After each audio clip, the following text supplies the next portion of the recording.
नमस्कार, क्या हाल हैं आप सब लोगों के।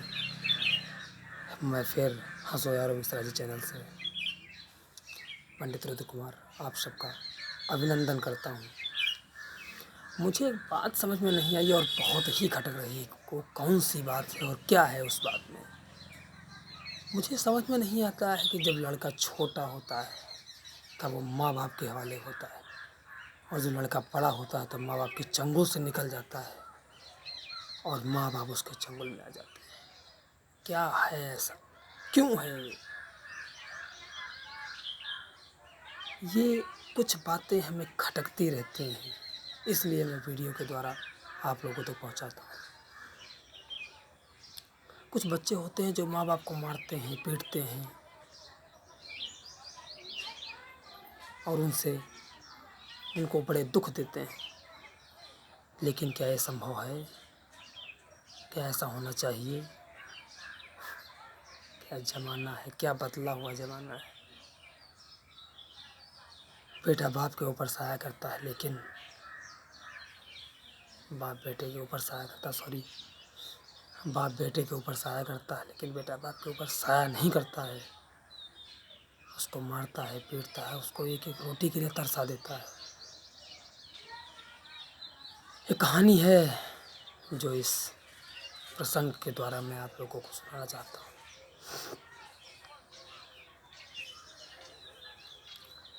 एक बाप है जो अपने बेटों के लिए हमेशा मरता आ रहा है और अभी भी वो मर रहा है, लेकिन उसके बेटे क्या करते हैं कि इस बाप को एक एक रोटी के लिए तरसा देते हैं। और वो बेचारा बाप ट्रेनों में, सड़कों पर भीख मांगता हुआ फिरता है।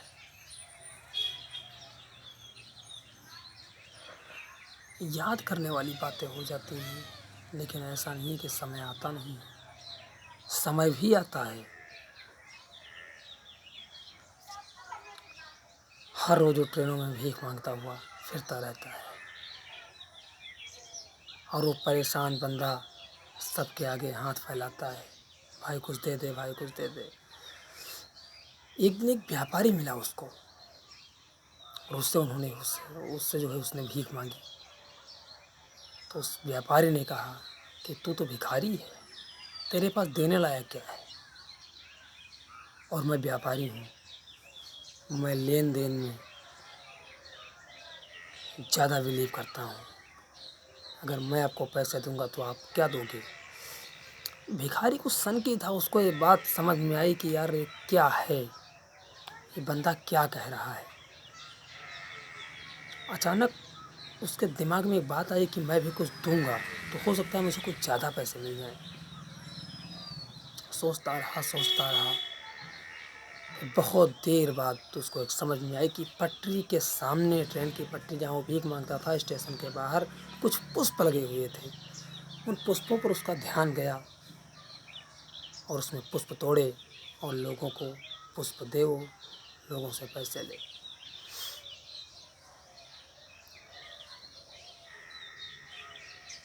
धीरे धीरे उसके पास ज़्यादा पैसे आने लगे और वो पुष्प देने लगा। अचानक उस व्यापारी की मुलाकात उससे हो जाती है, उस भिखारी से। व्यापारी बड़ा प्रसन्न होता है और कहता है कि आज तो फिर आ गया। बोला नहीं साहब, आज मैं आपसे भीख तब लूँगा जब आपको मैं कुछ दूँगा। भिखारी ने उसको 20 रुपये दिए, हाँ, उस व्यापारी ने उसको 20 रुपये दिए और उस भिखारी ने उसको 2 फूल दिए।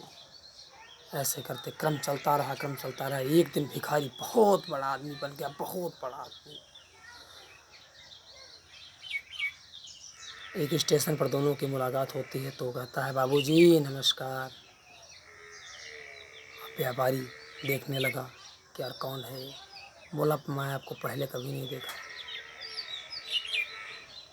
भिखारी बोला आपसे 2 बार मुलाकात हो चुकी है मेरी, 2 बार। बड़ा अजीब सा सवाल था। बोला कैसे? बोला साहब मैं वो भिखारी हूँ जिसके जीवन में बदलाव लाने वाला सिर्फ एक ही बंदा है और वो है आप। इस कहानी से आशय ये निकलता है कि इंसान को चाहे जितनी आप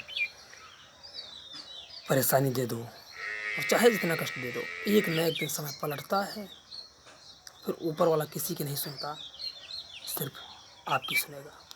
नमस्कार, जय हिंद।